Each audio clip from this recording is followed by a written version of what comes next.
दिल्ली विधानसभा की 70 सीटों के लिए हुई वोटिंग। इस बार 60.42% लोगों ने डाली वोट। सबसे ज्यादा नॉर्थ ईस्ट दिल्ली में 66.25% हुई वोटिंग।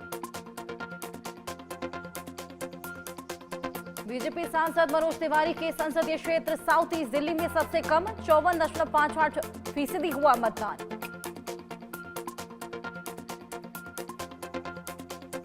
साल 2020 में 62.59% वोटिंग हुई, जबकि 2015 में 87.12% और साल 2013 में 65.63% हुई थी वोटिंग। वोटिंग खत्म होने के बाद 11 एग्जिट पोल आए, जिसमें 9 से भाजपा को बहुमत तो 2 से आम आदमी पार्टी की सरकार बनने का अनुमान।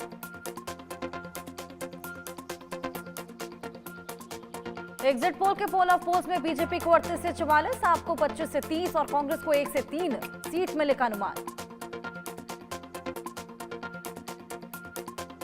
यूपी में मिल्कीपुर विधानसभा सीट पर हुए उपचुनाव में 65.25% हुआ मतदान। विपक्षी दल सपा के नेता अखिलेश ने प्रशासन पर लगाए आरोप, कहा यूपी मिल्कीपुर विधानसभा सीट पर उपचुनाव में 65.25% मतदान। जम्मू कश्मीर में सुरक्षा स्थिति को लेकर दिल्ली में बड़ी बैठक। अमित शाह ने दिए सख्त निर्देश, कहा आतंक के खिलाफ सख्त कदम उठाएं। बैठक में एलजी मनोज सिन्हा समेत कई अधिकारी रहे मौजूद। बुधवार को पीएम नरेंद्र मोदी ने प्रयागराज में संगम में लगाई डुबकी। भगवा रंग के वस्त्र पहने पीएम मोदी के हाथ और गले में रुद्राक्ष की मालाएं दिखी। पीएम मोदी ने संगम नोस पर गंगा पूजन किया, मां गंगा को दूध अर्पित किया, साड़ी चढ़ाई।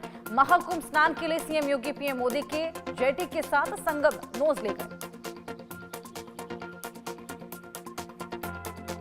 मंत्रोच्चार के बीच मोदी ने अकेले ही संगम में लगाई आस्था की डुबकी। स्नान के बाद पीएम ने सूर्य को अर्घ्य दिया और करीब 5 मिनट तक मंत्र का जाप करते हुए सूर्य पूजा की।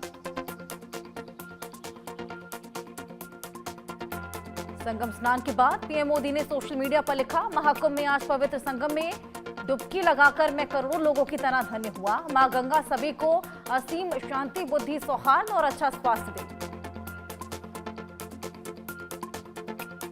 सुरक्षा बलों ने जम्मू कश्मीर में आतंकी साजिश को किया नाकाम। बारामूला के जंगलों में हथियार, गोला बारूद बरामद। 3 AK-47, 11 मैगजीन, 292 कारतूस बरामद। जयपुर में इलाके में सरेराह फायरिंग से मचा हड़कंप। आपसी झगड़े के बाद फायरिंग हुई। मौके पर पहुंची पुलिस ने वाहनों को जब्त किया, दर्जनों लोग हिरासत में। राजस्थान के भरतपुर में बयाना भरतपुर स्टेट हाईवे पर भीषण सड़क हादसा। कार ट्रेलर की टक्कर में 3 लोगों की मौत। राजधानी दिल्ली की सभी 70 सीटों पर हुआ शांतिपूर्ण मतदान। 699 उम्मीदवारों की किस्मत ईवीएम में कैद। 8 फरवरी को आएंगे नतीजे। दिल्ली के पूर्व सीएम केजरीवाल अपने परिवार के साथ डालने गए वोट। व्हीलचेयर पर नजर आए केजरीवाल के माता पिता। केजरीवाल के बेटे और बेटी ने डाला वोट। नई दिल्ली विधानसभा क्षेत्र से भाजपा उम्मीदवार प्रवेश वर्मा ने अपने परिवार के साथ निर्माण भवन स्थित मतदान केंद्र पर किया मतदान। परिवार के साथ डाला वोट। कालकाजी विधानसभा सीट से आप उम्मीदवार और दिल्ली की मुख्यमंत्री आतिशी ने राजनिवास मार्ग स्थित सेंट जेवियर्स स्कूल में मतदान किया। वोट करने के बाद बोले कांग्रेस नेता पवन खेड़ा, फिर से कांग्रेस वाली दिल्ली की ओर लोग जाना चाहते हैं। मतदाताओं ने देखा कि 15 साल कांग्रेस ने क्या काम किया, इसलिए लोगों को पूरी उम्मीद कांग्रेस से। उपराष्ट्रपति जगदीप धनखड़ और उनकी पत्नी सुदेश धनखड़ ने दिया मतदान। दिल्ली के एक मतदान केंद्र में डाली वोट। पाकिस्तानी शरणार्थियों में से एक धनवती ने भारत में पहली बार डाला वोट। कहा, मुझे बहुत खुशी हो रही, अब मैं भारत की नागरिक हूं। कई पाकिस्तानी शरणार्थियों ने सीएए के तहत नागरिकता मिलने के बाद पहली बार डाला वोट। शरणार्थियों में एक शंकर ने कहा, 100 से ज्यादा परिवारों ने वोट डाले। दिल्ली के सीलमपुर विधानसभा क्षेत्र में कथित फर्जी मतदान को लेकर भाजपा कार्यकर्ताओं ने विरोध प्रदर्शन किया। एग्जिट पोल पर बोली आप प्रवक्ता प्रियंका कक्कड़, आपके लिए एग्जिट पोल हमेशा गलत साबित हुए। 8 फरवरी का इंतजार करें। अरविंद केजरीवाल भारी बहुमत के साथ करेंगे वापसी। एग्जिट पोल पर भाजपा उम्मीदवार सतीश उपाध्याय ने कहा, दिल्ली में कमल खिल रहा, भाजपा दिल्ली में सरकार बना रही, आरोपों की राजनीति करना, झूठ बोलना ये आपकी राजनीति। एग्जिट पोल पर बोले कांग्रेस उम्मीदवार अभिषेक दत्त, मैं एग्जिट पोल में ज्यादा विश्वास नहीं रखता, दावे के साथ कहता हूं कि कस्तूरबा नगर विधानसभा की सीट हम ही जीतेंगे। एग्जिट पोल पर भाजपा उम्मीदवार प्रवेश वर्मा ने कहा, 8 फरवरी को दिल्ली में कमल खिलेगा, यहां भाजपा की सरकार बन रही, हम दिल्ली में सुशासन लाएंगे। एग्जिट पोल पर बोले आप नेता सौरभ भारद्वाज, 2013 और 15 के एग्जिट पोल में हमें हराया था, 2020 में भी हमारी सीट कम दिखाई गई, पिछली बार की तरह इस बार भी एग्जिट पोल गलत साबित होगा। एग्जिट पोल पर बोले मनोज तिवारी, एग्जैक्ट पोल एग्जिट पोल से बहुत अच्छा होने वाला है, प्रचंड बहुमत से भाजपा की सरकार बन रही। दिल्ली भाजपा अध्यक्ष वीरेंद्र सचदेवा ने एग्जिट पोल पर कहा, दिल्ली की जनता ने भाजपा को भरपूर प्यार और आशीर्वाद दिया, दिल्ली में आपदा जा रही, भाजपा आ रही। दिल्ली के एग्जिट पोल पर बोले उत्तर प्रदेश कांग्रेस अध्यक्ष अजय राय, कांग्रेस मजबूती से आगे बढ़ रही, ताकत के साथ दिल्ली में कांग्रेस सरकार बनाई। केंद्रीय मंत्री गजेंद्र सिंह शेखावत ने दिल्ली के एग्जिट पोल पर कहा, दिल्ली में भाजपा की डबल इंजन की सरकार आ रही, आप सत्ता से बाहर जा रही। दिल्ली के एग्जिट पोल पर बोले केंद्रीय मंत्री हर्ष मल्होत्रा, भाजपा आपका भ्रष्टाचार जनता के बीच लेकर आई है, तब जनता को समझ आया कि आपने दिल्ली की जनता को ठगा है। पीडीपी नेता इल्तिजा मुफ्ती का अब्दुल्ला सरकार पर हमला, बोली कुलगाम में नहीं बल्कि बड़गाम और गंदेरबाल में छोटे लड़कों को सुरक्षा बल उठा के ले जा रहे, राज्य में एक भी मंत्री ने इस बारे में कोई बयान नहीं दिया। पटना के श्री कृष्ण मेमोरियल हॉल में स्वतंत्रता सेनानी जंगलाल चौधरी की 130वीं जयंती के अवसर पर आयोजित आजादी के परवाने कार्यक्रम में शामिल हुए नेता प्रतिपक्ष राहुल गांधी। आजादी के परवाने कार्यक्रम में बोलते हुए राहुल गांधी ने दलित, आदिवासी और पिछड़े वर्ग के प्रतिनिधित्व की आवश्यकता पर जोर दिया और जातिगत जनगणना की जरूरत पर चर्चा की। राहुल गांधी ने कहा, शिक्षा, स्वास्थ्य, व्यापार, न्यायपालिका जैसी महत्वपूर्ण संस्थाओं में दलित, आदिवासी और ओबीसी की भागीदारी न के बराबर है।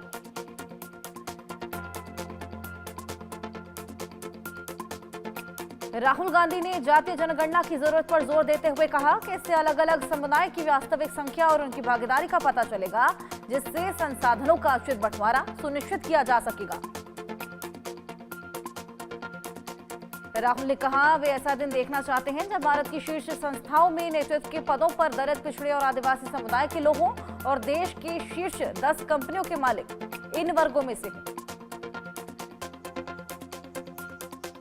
राहुल ने कहा, वो ये भी देखना चाहते हैं कि देश की शीर्ष 10 कंपनियों के मालिक दलित, पिछड़े और आदिवासी समुदाय से हैं।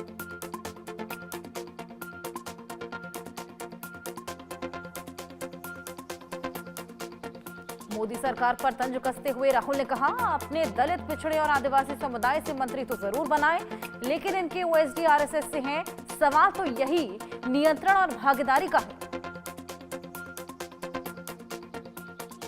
ओडिशा के सीएम मांझी ने कहा, विकसित गांव और विकसित ओडिशा के आधार पर हमने एक योजना शुरू की, इसके लिए 5 सालों में 5,000 करोड़ रुपए खर्च होंगे।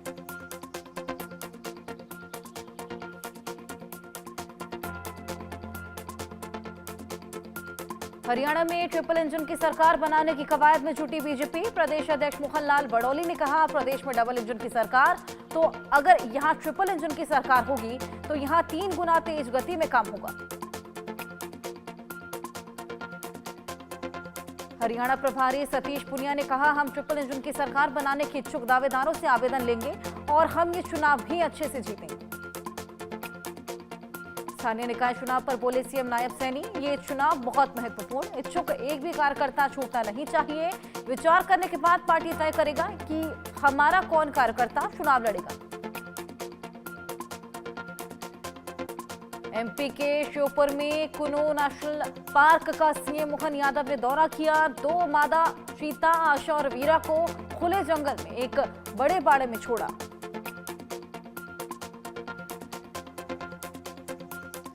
चीता प्रोजेक्ट को लेकर मुख्यमंत्री मोहन यादव ने अधिकारियों के साथ समीक्षा बैठक की। कहा, हमने कुल्लू में 5 चीतों को छोड़ा, जिसमें आशा वीरा और आशा के 3 बच्चे शामिल। आतंकवादी हमले को लेकर कुपवाड़ा क्षेत्र के एलओसी के पास तीतवाल में स्थानीय लोगों ने कैंडल मार्च निकाला। हमले में पूर्व सैनिक मंजूर अहमद वागे शहीद हो गए थे और उनकी पत्नी और भतीजी घायल हो गई। बांग्लादेश के कई शहरों में फिर भड़की हिंसा। बांग्लादेश के संस्थापक शेख मुजीबुर रहमान के ढाका स्थित धनमंडी आवास पर उपद्रवियों ने धावा बोला, तोड़फोड़ की। सोशल मीडिया पर बुलडोजर जुलूस के ऐलान के बाद भड़की हिंसा। हमले के वक्त मौके पर मौजूद थे सुरक्षा बल। भीड़ को वहां से जाने की सुरक्षा बलों ने नाकाम कोशिश की। पूर्व पीएम शेख हसीना के चाचा 2024 के अगस्त में देश छोड़कर भाग गए थे। उनके घर पर छात्र आंदोलन के नेताओं ने बुलडोजर चलाकर मकान को गिरा दिया। पाकिस्तान के प्रधानमंत्री शहबाज शरीफ ने कहा, भारत के साथ बातचीत के जरिए कश्मीर समेत सभी मुद्दों को सुलझाना चाहता है पाकिस्तान। पाक अधिकृत कश्मीर की राजधानी मुजफ्फराबाद में कश्मीर एकजुटता रैली को संबोधित करते हुए पीएम शहबाज शरीफ ने भारत से दोस्ती और रिश्तों को पटरी पर लाने की बात कही। पीओके विधानसभा के विशेष सत्र में बोले पीएम शहबाज शरीफ, जब तक कश्मीर के लोगों को आजादी का अधिकार नहीं मिल जाता, पाकिस्तान हमेशा वहां के लोगों की लड़ाई में साथ खड़ा रहेगा।